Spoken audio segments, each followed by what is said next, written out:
The jinn and lesser demons can't even mess with Muslims if they're practicing correctly.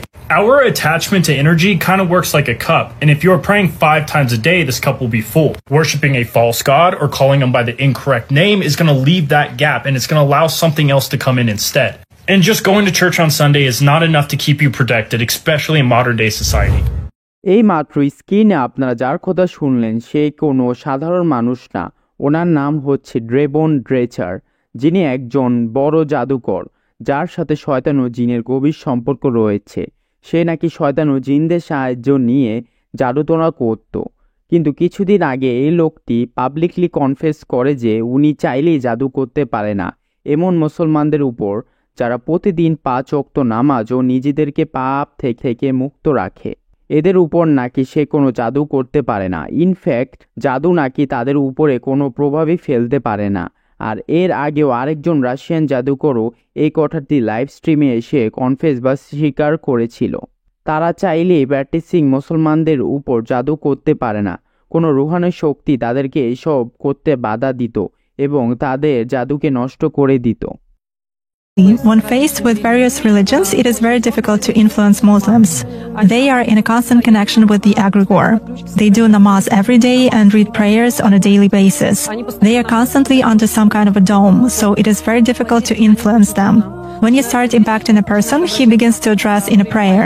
Indeed, many of them are very different from those who come to church only when everything is bad in their life.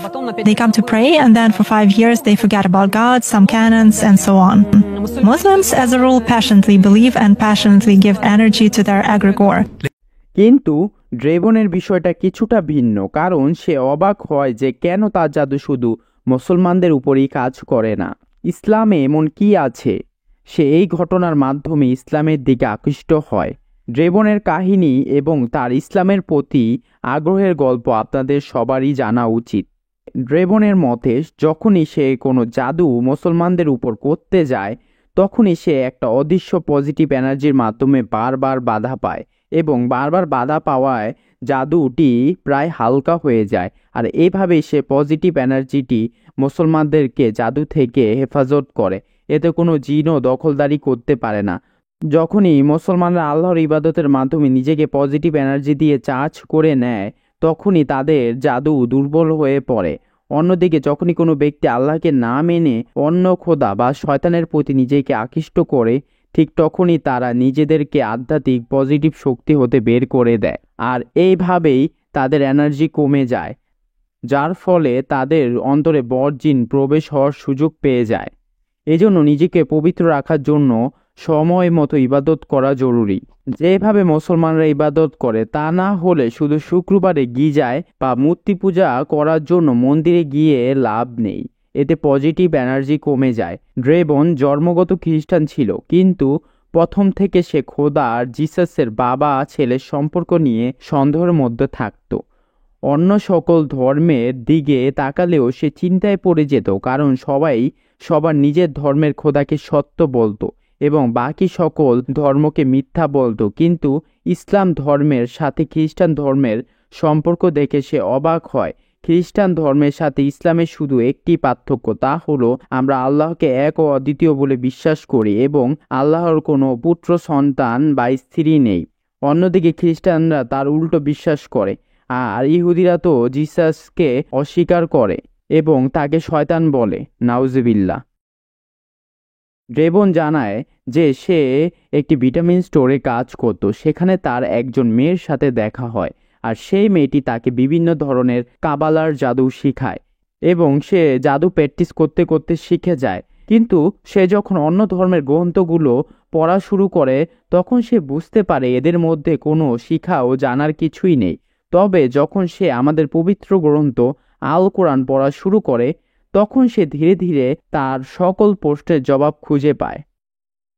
Study that gets better the more I learn. When I studied the Kabbalah or I studied the Christian books, it just gets worse over time. The contradictions get worse, the belief system gets worse, the morals get worse. ইসলাম ধর্মে আমরা যে কিতাবগুলো follow করি তার ব্যাখ্যা clear করা থাকে, কিন্তু আপনারা যদি বাইবেলের কোনো ভার্সের ব্যাখ্যা জানতে চান তাহলে দেখবেন বাইবেলের আয়াতগুলো আউট অফ কনটেক্সট অথবা এর অর্থ ভিন্ন ভিন্ন থাকে। এজন্য ড্রেবন সবসময় দ্বিধাদ্বন্দ্বের মধ্যে থাকত।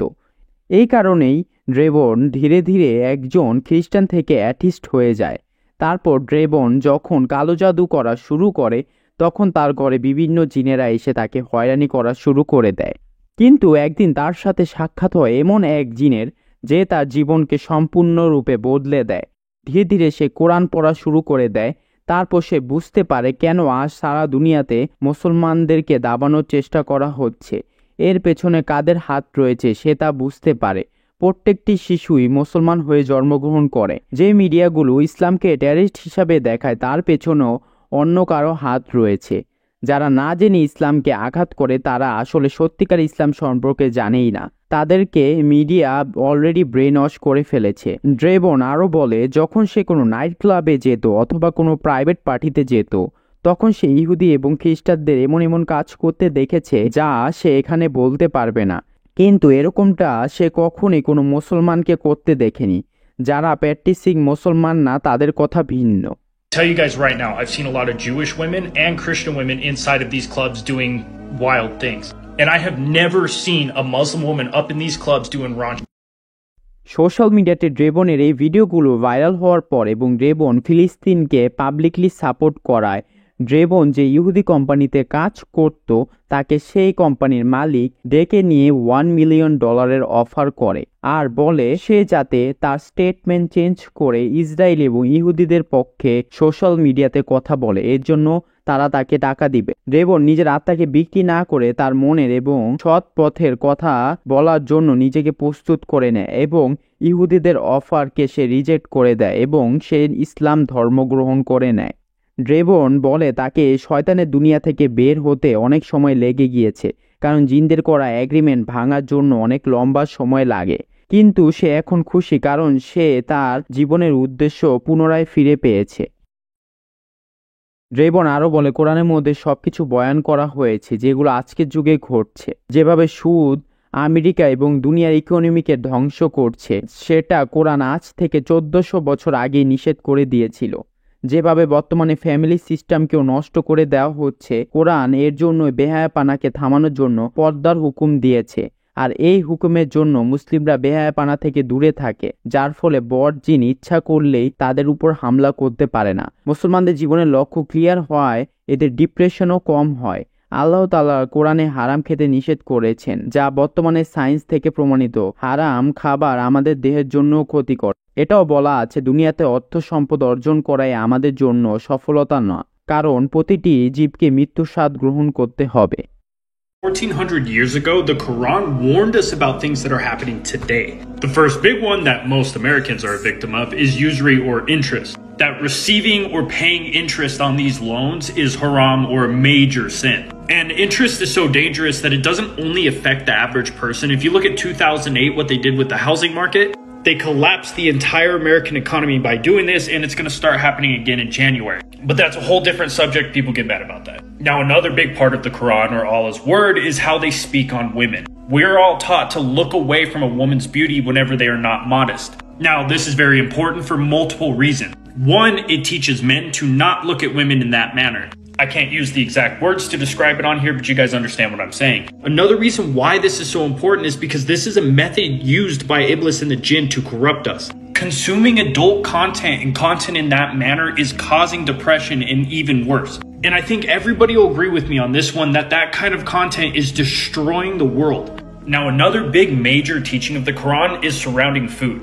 There's a very specific process or set of rules that you need to follow when making the food halal, especially whenever it comes to meat and animal.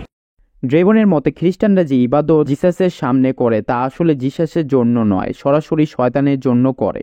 এই জন্য যখন কোনো খ্রিস্টান ব্যক্তি বলে যে সে জিসাসের সাথে সাক্ষাৎ করে নিজেকে পবিত্র করেছে, আসলে সেটা জিসাস না, বরং শয়তান তাকে দেখা দিয়ে শিরক এবং কুফরের প্রতি আহ্বান করছে। আর এইভাবে শয়তান তাদের পজিটিভ এনার্জিকে নষ্ট করে তাদের উপর জিন দ্বারা হামলা করাতে সক্ষম হয়। Understands that if you've prayed to Jesus, you're actually praying to a demon or a jinn. Like speaking to Jesus, speaking to the things that aren't living is not a thing.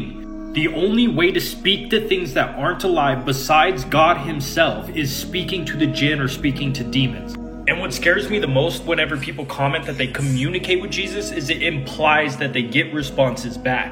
That tells me they've done enough times and mustered up enough energy with this jinn that it is responding to them.